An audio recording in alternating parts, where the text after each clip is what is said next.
Perfect Fit closets. How to use island modules. Today we'll be talking about our island modules in our Perfect Fit Canada catalog in 2020.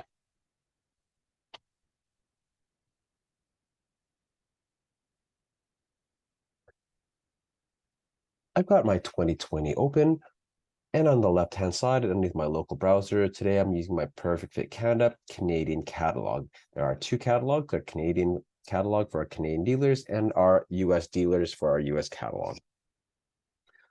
We're going to be talking about island modules. So let's quickly create a master closet.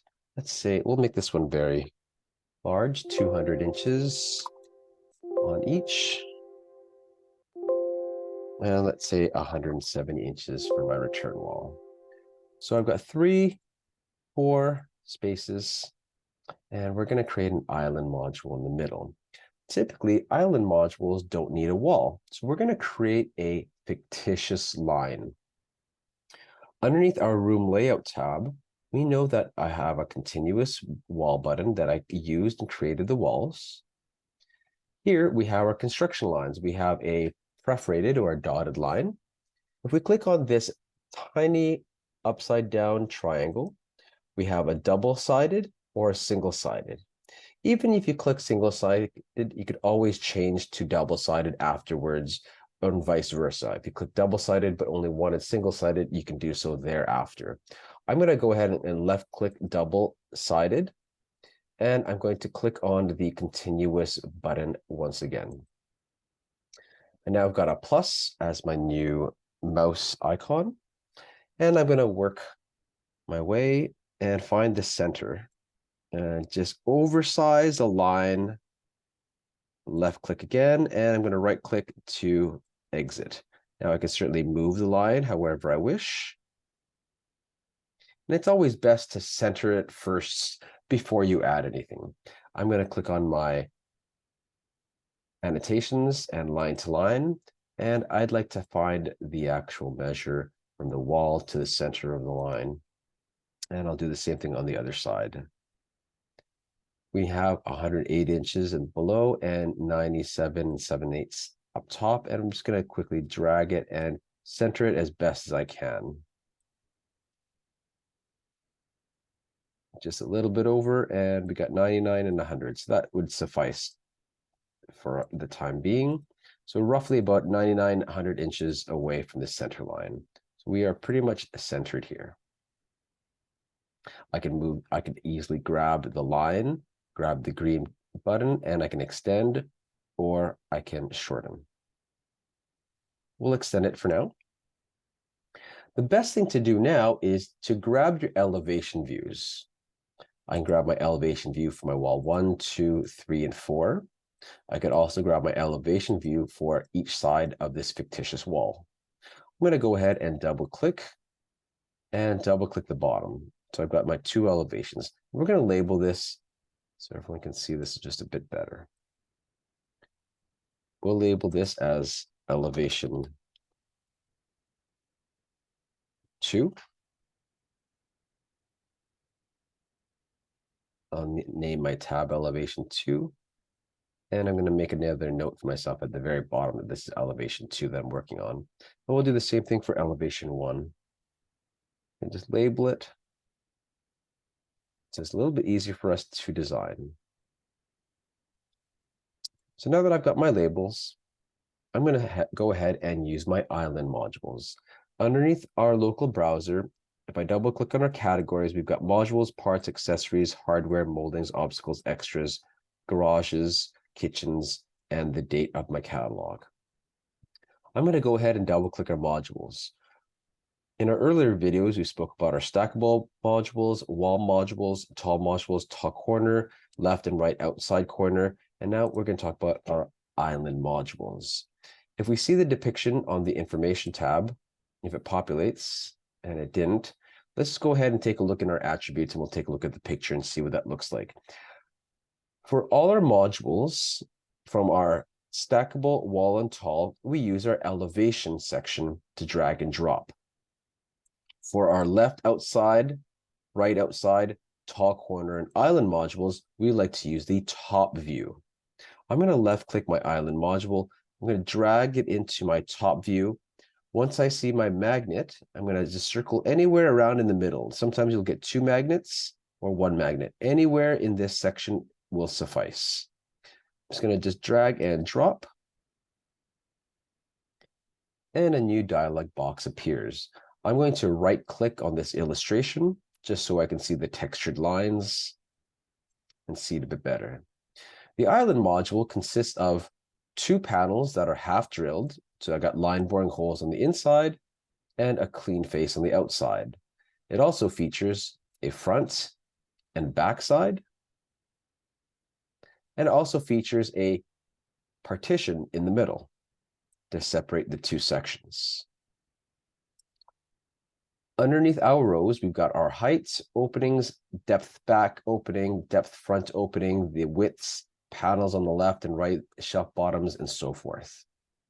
We're going to keep it at default 34 and 30/16. Again, we're using the 32mm European system. So if I click on the down button, the next increment is 33 9/16. If I keep clicking the up button, the next increment is going to be 36 and 1/16. We'll keep it at the default standard 34 and 13/16. And this is where designers can go up and down depending on how high the client specifically wants the island module. We're also going to put a countertop. We have a choice of a 3/4 inch countertop thickness or a 1.5 inch thick countertop. So that will certainly add to the height of the module. Opening. The current default is 1 opening. So I've got 1 opening in the front and 1 opening in the back. If I select 2 openings, I now have 2 openings in the front, 2 openings in the back. We're going to go ahead and create 2 openings. We're going to make this a nice long module. Next is opening depth back. If you notice, we have presets of 12, 14, 16, 19, and 24, but there is no customized button. Specifically only for island modules that's got a partition in the middle and it's got a front and the back. We cannot customize it to a specific size besides the presets determined. For example, I can have the back depth at 14 inches, and I can have the front depth at 16 inches. Let's make that more severe so people can see it. Let's do the opening depth front at 24, the back at 14. So you can kind of see the back at 14, shallow, and the depth in the front is very deep, the 24 inches deep. So I can mix and match however I'd like, but again, I'm only accustomed to the actual specific sizes and depths. I can, for the opening widths, go to custom, and again, we can go to a 1/16 of an inch here. I'll make this one standard at 24 inches wide. And I'm going to make this standard opening depth back. We'll make this one all 14 inches. So 14 inches in the back, 14 inches in the front. And we'll make something very simple like this for now. Panel on left is fully drilled. If I make this one fully drilled, my apologies, it's all defaulted at half drilled, but I can set this at fully drilled. But you can see where the line boring holes go. We'll never ever have that. I don't think we've ever had the opportunity to. It is there as a feature in case you do want it fully drilled, but we'll keep it the default at half drilled. So we want clean faces on the outside. We're going to click on OK because we do want a bottom shelf. We do want a top shelf and a toe cake. We're going to click on OK. And because I dropped this right in the middle of the fictitious line, it will attach itself right to the middle of the line. And now we'll have an island module. And I'm in the realm, and it should populate on both my elevation 1 and elevation 2. We can certainly go the other way as well. So I'm going to place another island module. I'm going to just delete these lines just for a moment there, just so that people can see.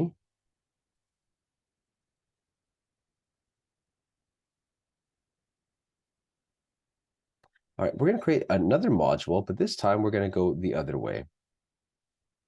Just want to show a case the different ideas that people can certainly have. I'm going to left click island module once again. We're going to drag it into my top view. Once I see my magnet, I'm going to let go of my mouse. Anywhere in this section will suffice. Either one magnet or two magnets will work. Right click the illustration so I can see a bit more. We'll keep it at standard height at 34 13/16. Make this at 2 openings.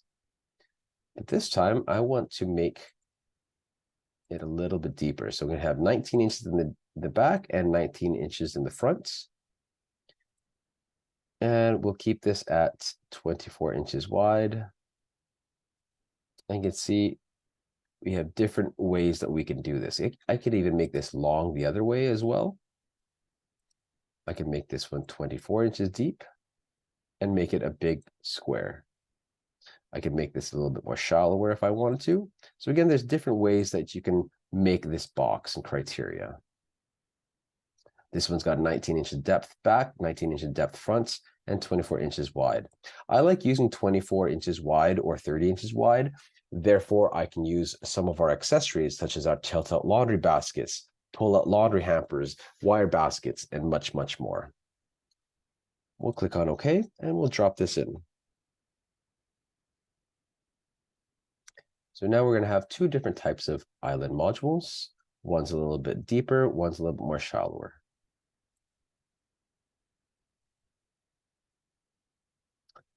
Once it's dropped, I can see the differences. Now we can certainly populate our island. I can certainly double click our categories, and please refer to the other section for more specific for other parts such as fixed shelves, adjustable shelves, and accessories. I can quickly, easily grab a part, and underneath parts, I can click on top. I can drag and drop a countertop. I can do it again on the second island. And all I got to do now is I can right click on the tops, left click on attributes, and I'll provide it an overhang. Islands should have an overhang. If I left click on our variables, I've got overhang on the back 0, overhang in the front 1 inch, overhang left and right is 0 inches. I can certainly change this so I have a 1 inch overhang on all 4 sides and make it uniform. You can now see the actual 1 inch overhang on each of the sections. We'll do the same thing on our next module. We'll left click our attributes, left click on our variables, and we'll make 1 inch overhang left, right, back, and front. 1, 1, and 1. Click on OK. And there is my countertop. Thereafter, I can certainly add my parts, drawers. I can certainly grab my drawers. I can left click my drawers and drop it in like so. Now I'm dropping this in elevation 2, but if you notice, it has disappeared. If I go to elevation 1, it's reappeared. Sometimes the drawers will go back and forth. Let's go back to elevation 2. If I drop it in again, because the drawers went to the other side, it is now repopulated on elevation 2. If I don't want it on elevation 1, I can certainly delete it. So the one thing to note is that if you drag and drop an item in one of these modules, in one of these openings, and it's reversed on the other side, re-add, and then delete on the other side. Whenever I like to do my island modules, I also like to use something called floating. Underneath my categories, I'm going to double click our parts and double click our shelves. In our shelves, we've got shelf fixed floating, shelf fixed standalone. If I'm adding any type of shelving, either shelf fixed or shelf adjustable, I like to use floating. There is specific requirements in the back end of the software that indicates that this won't go from the front to the back. It'll always stay on one side. So always keep the floating. It won't revert back to elevation 1 or elevation 2. So let's do a test right here. You can see it didn't flip to the other side. So always try to use shelf adjustable floating or shelf adjusting fixed, and then it'll populate one or the other. And that should help.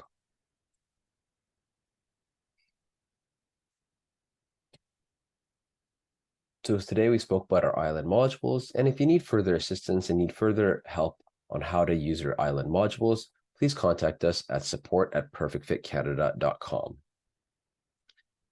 In addition to this, another question that populated was, can I have this as an actual peninsula? We certainly can.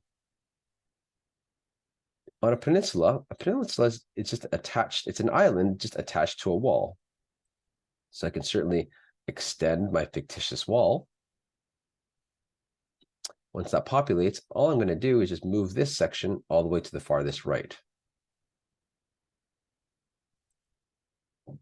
We want this section here. It's elevation 2. So we know that we're working with this module. Now I'm just going to right click on the actual module itself.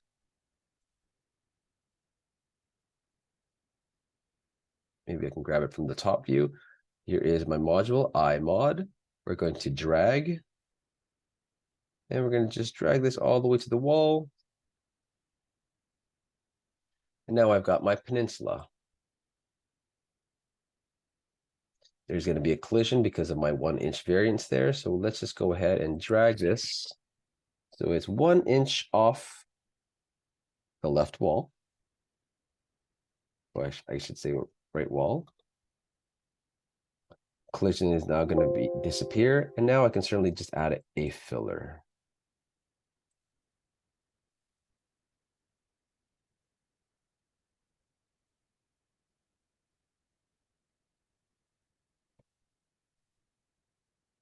And there's one filler, and I'll add 2 fillers, 1 on each side.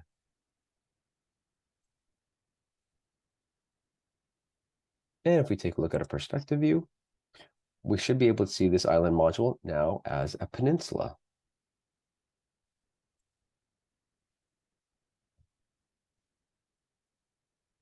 And that's as easy as that to create a peninsula. So we have a regular island module by itself. And then we also have this island module, which was essentially by itself, but we just extended the line. Now we've created a peninsula. These are great for offices, desks, media rooms. And this is a great, fantastic area to actually fold clothes. So I always try to recommend a peninsula when possible.